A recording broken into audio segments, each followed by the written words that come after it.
sizda qimmat va sifatiga javob beradigan inson ekansiz. Sizga ishonsak bo'ladi. Birinchi kosmetolog anatomiyani zo'r bilish kerak. Ya'ni qavatlarini qaysi qavatga to'g'ri yo'nalishini olib borish kerak bu preparat. U deyarli aytaylik, что u xuddi shu narsani sizda qimmatroq nimaga deydi. Chunki men kerak bo'lsa o'sha preparatni qilaman va unga kerak bo'lsa yana bir ikkita moddali kerakli yuziga narsa qilaman, чтобы natijasini, ya'ni rezultat berishga. Chunki menga rezultat kerak patsiyentda. U yana kelish kerak meni yonimga.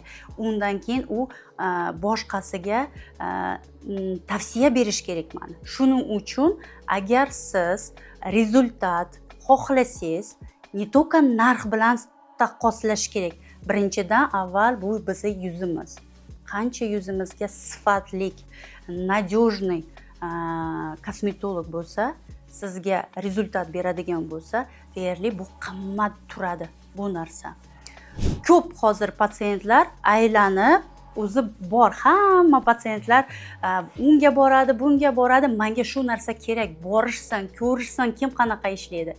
Keyin qaysi kosmetologdan natijasini olsa, o'shanga yoki boradi, yoki qaytib keladi. Deylik 95% hammasi qaytib keladi.